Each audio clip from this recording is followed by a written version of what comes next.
24ویں سورت۔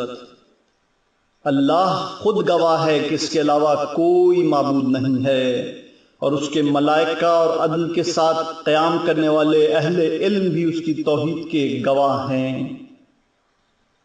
بے شک اس خدائے عزیز و حکیم کے علاوہ کوئی خدا نہیں ہے، اور دین اس کے نزدیک صرف اسلام ہے۔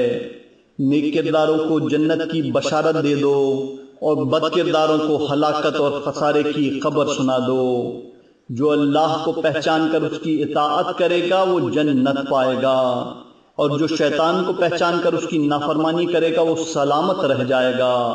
حق کو پہچان کر اس کا اتباع کرنے والا محفوظ ہے، اور باطل کو پہچان کر اس سے الگ رہنے والا کامیاب ہے۔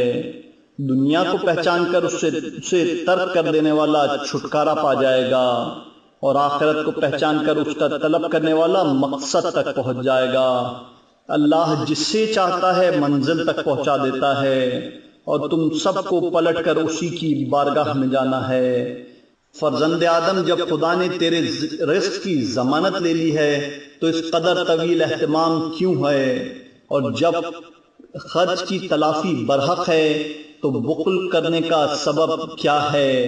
جب ابلیس تیرا دشمن ہے تو پھر یہ غفلت کیوں ہے؟ اور جب حساب اور صراط سے گزرنا برحق ہے تو مال جمع کرنے کا سبب کیا ہے؟ جب عذاب الہی برحق ہے تو معصیت کا جواز کیا ہے؟ اور جب ثواب خدا طے شدہ ہے تو آرام کیوں کیا جا رہا ہے؟ اور جب ہر شے کا تعلق میرے فیصلوں سے ہے تو یہ فریاد کیوں ہے؟ بات تو جب ہے کہ جو چیز تیرے ہاتھ سے نکل جائے اس پر افسوس نہ کر، اور جو مل جائے اس پر اکڑ نہ جاؤ۔